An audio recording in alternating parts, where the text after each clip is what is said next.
Howdy y'all, this is Ethan Bonreal, back at it again, giving you that gay shit you love while doing something a little bit different this time around. So I'm gonna go ahead and jump into a playthrough of Risk of Rain on Monsoon mode, just cause I'm gay and I'm bored and I can do what I want. So we're gonna go ahead and just jump right into the game, and I'll explain what's going on and explain to you what I'm about if you're new here, cause I did get some new followers while I was doing the Gatorado playthrough, and I'm glad for y'all who stuck through and watched that, because I wasn't really feeling that game, but apparently it is pretty cute to some folks, so congrats, I'm glad y'all enjoyed that.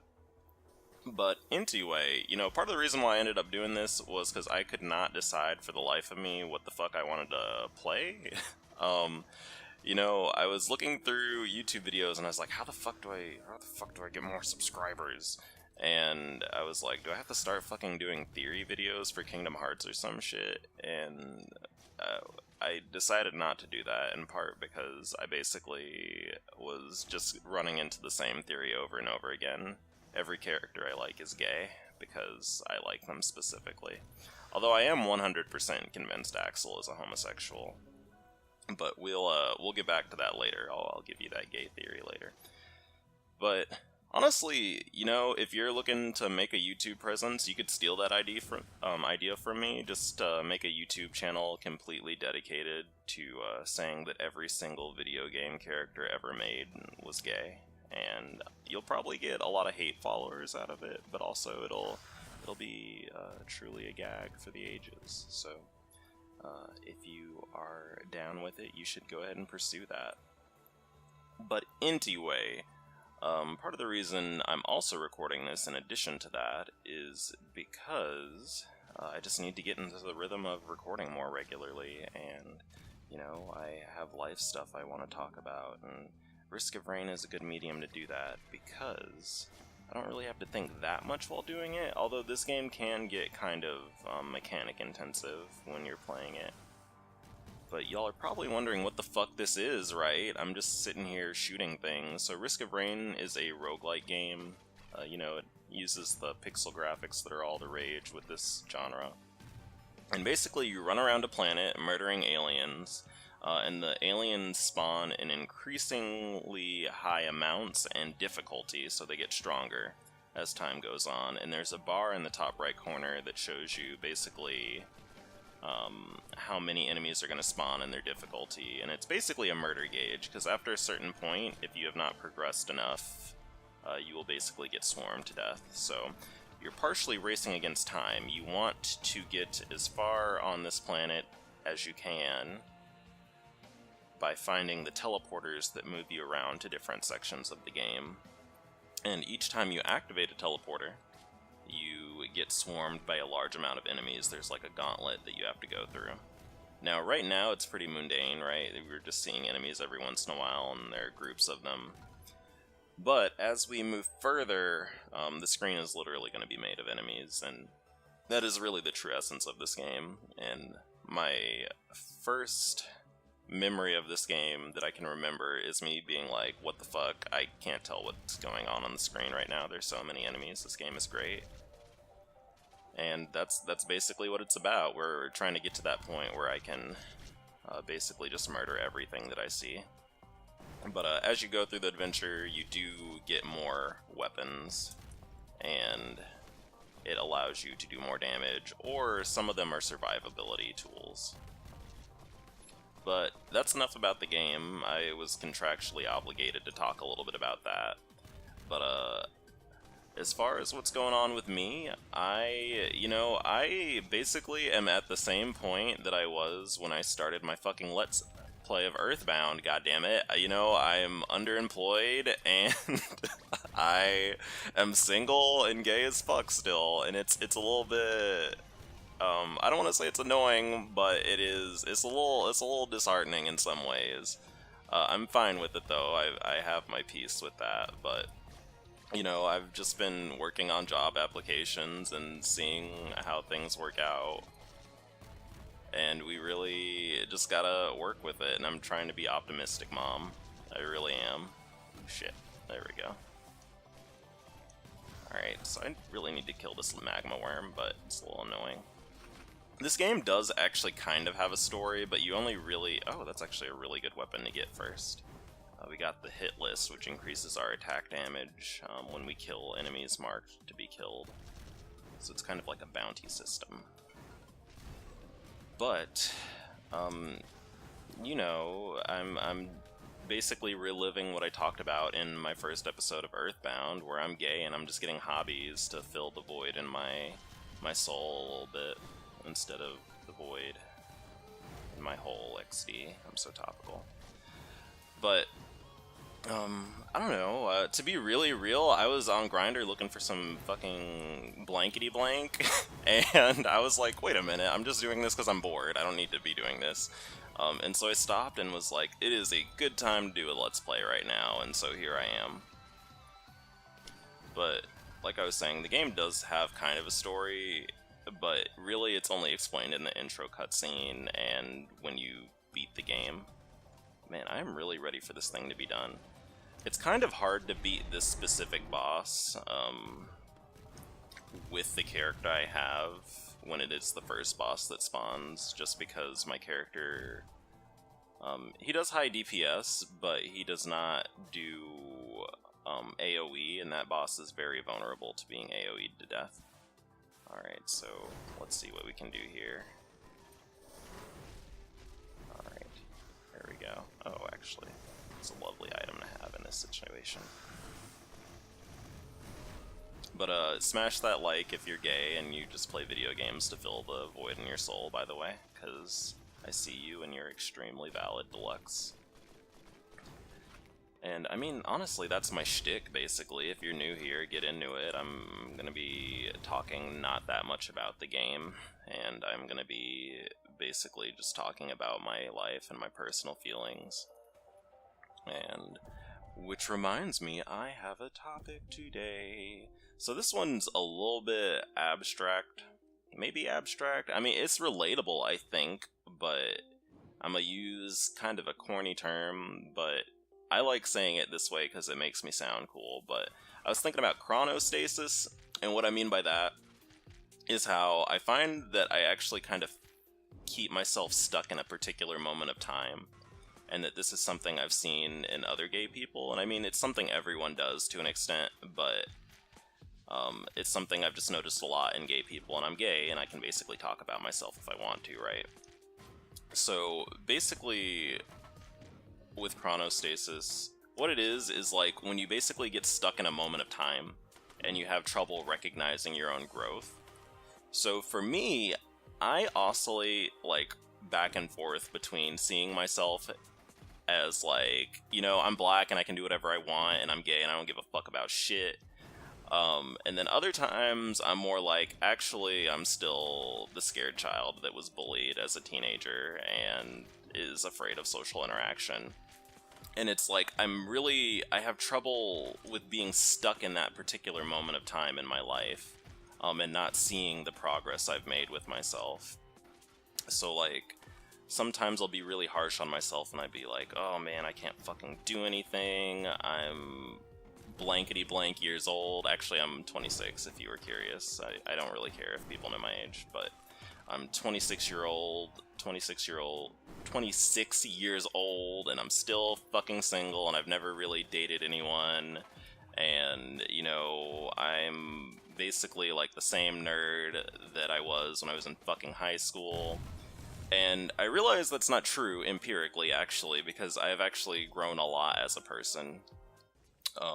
And it's taken me a while to recognize that. Something I used to say a lot, and you might have even heard me in earlier videos say this, is that I actually am pretty similar to what I was like in high school, but I actually just act very different, and I realize now that that's actually not necessarily true, because for one, your actions are part of who you are, so if you act differently, you have changed a bit. We might die here, Mom. Also, incidentally, there's a very real chance I will die while playing this game, and if I do die, we're just going to restart and play again, because that is the nature of roguelike games, so get in, be ready for it. Okay, there we go. Also, I probably should not have activated the teleporter that early, so sometimes when you're playing this game, it is good to grind a little bit. and kill a lot of enemies so that you can get items and EXP, because you do level up as the game goes on. However, I didn't do that because I'm not paying attention, because I'm wrapped up in my gay feelings, but if you decide to play this game, or you decide to buy this game, and this is a very good game, incidentally. Oh shit, Mom. Okay, well, this might be the point in time in which we do not survive. Actually, we'll see. I might be able to murder these things to death. Get out of here, nerd. Alright, we're at half health. We're probably gonna wait till this timer goes down, and when the timer's over, the enemies will stop spawning, and you just have to kill whatever is remaining on the stage. And then we will work on just whittling these things down until it is safe to move to the next area. Sound legit? Thumbs up. But anyway, back to what I was talking about with chronostasis. Something I've noticed with a lot of my friends is that they just tend to underestimate their own value a lot and not really appreciate the own progress they've made in their own lives, or really see trends in their own success. So, like, some of my friends will, like, worry about not doing well in school, and I'm like, well, there's no reason for you to not worry about doing well in school, because you've always done well in school all of your life, and that you're just overreacting because you're nervous, which is valid, because that's like a very human thing. That doesn't mean anyone's a bad person for feeling that way, but it's like one of the ways that we just see ourselves as being stuck in a certain position. Like, I see myself sometimes as basically like a loser, because that's how I felt when I was younger, and even though now I am empirically not a loser, because, you know, I've accomplished great things and I have great friends, I still feel that way because I'm just stuck in that moment of time. And that comes with, you know, honestly, trauma a little bit. It comes with having your feelings hurt and being bullied, because it's hard to really see your own growth when you have trouble recognizing your own value. And in my opinion, that's basically just a very gay struggle, especially if you were bullied. But other than that, I don't think that was as complicated as I thought it sounded when I was explaining it to myself, or talking about it to myself, so I hope that made sense. If you're gay and you have trouble recognizing your own value, or you put yourself down and self-depreciate because you still feel like the same person you were when you were a child, go ahead and consider smashing that like, or alternatively, just leave a comment. Honestly, I would love to hear if people think what I'm saying is valid, or they can relate to it at all. But on the flip side, I find that some people actually really love leaving, I don't know how to explain it, they love leaving things behind, right? Because they have trouble... Hold on. There's a lot of explosions. So all of these enemies explode when they die, incidentally, which is part of the fun of the game. And... Get it. Oh, shit, Mom. I'm taking a little bit too much damage. I was kind of hoping... Oh, there goes an item. Actually, beautiful. I was kind of hoping we'd get more items before this was over. But on the flip side, and this completely contradicts what I said, I find with some of the other gay people I know, they really have, like, a really malleable sense of self, and it's not malleable in that they're flexible, it's more like they change themselves very quickly, almost like they're running away in some ways. Because they feel really uncomfortable with themselves, and so they're not stuck in a particular moment, they're constantly changing because they're like running away from something, basically. And, you know, as a heads up, and I say this in some of my other videos, you know, if I sound like I'm being really fucking negative for no reason, it's more just because, you know, it's hard to find people to talk about stuff like this, and I'm gay and depressed, and I want to put out some positive gay energy in the world by giving people a way to really understand themselves and each other. So, if you think I'm just being real negative, I'm sorry, nerds, but you gotta get into it. That's what I'm about. This is an Ethan Bonreal production, and this is what you're gonna Ethan Bon get. So, get in. Alright, oh, actually, fashion.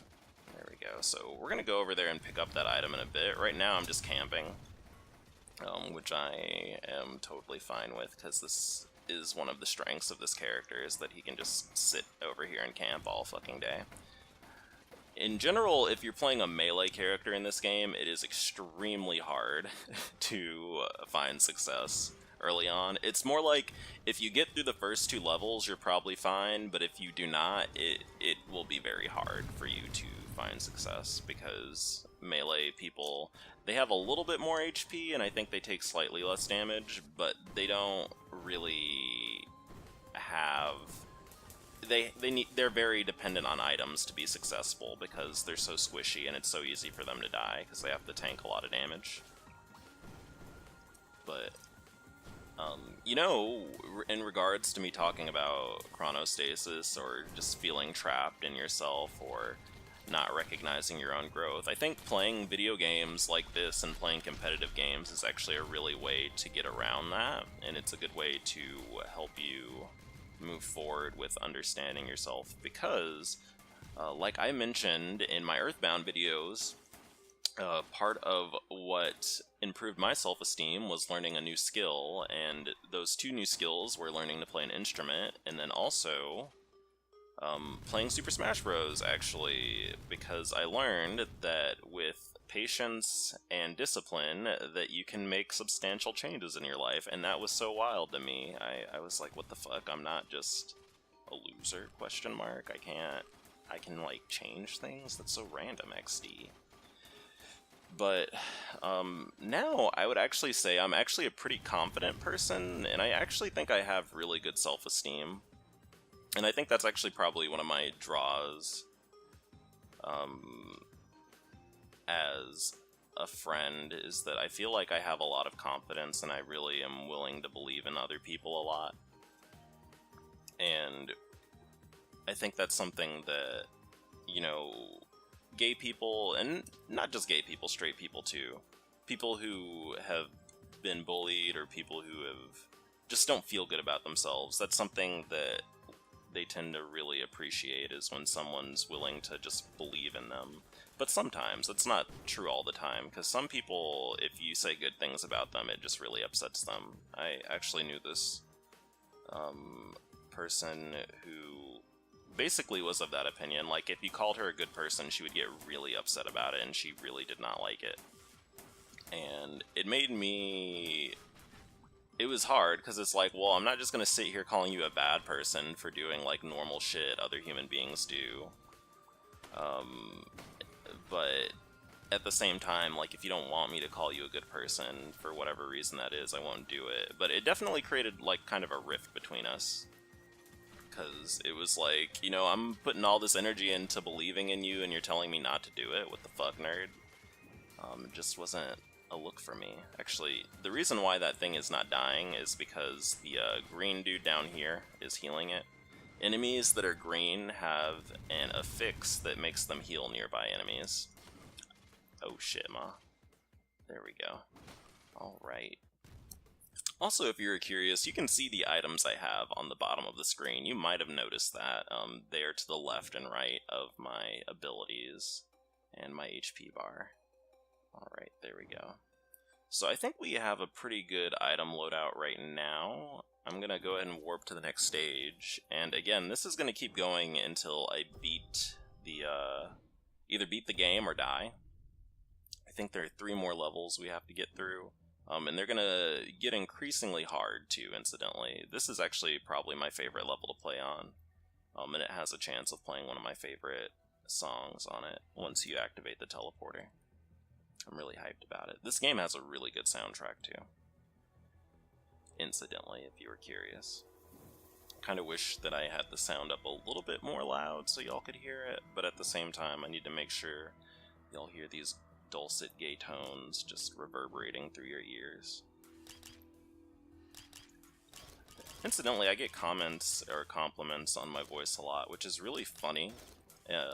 And I think another example of like this chronostasis thing I'm talking about Because I had a really, really fucking high-pitched voice when I was younger. Good lord, my voice was extremely high-pitched, and my dad would always say shit about that. He'd be like, you need to put some bass in that voice, boy, and it made me want to scream at the top of my gay lungs, because it was just how I sounded, and I couldn't really help it. And then also, I was fine with how I sounded.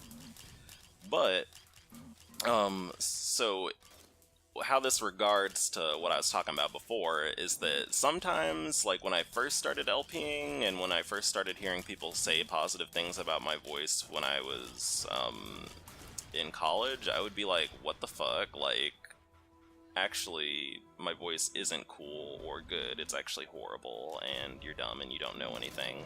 But now I'm grown and I realize that all voices are valid, hashtag. And that my voice sounds fine, because, I mean, it's different, but my voice in the past was also fine. But I was just stuck in that moment, thinking that I was something that I really wasn't.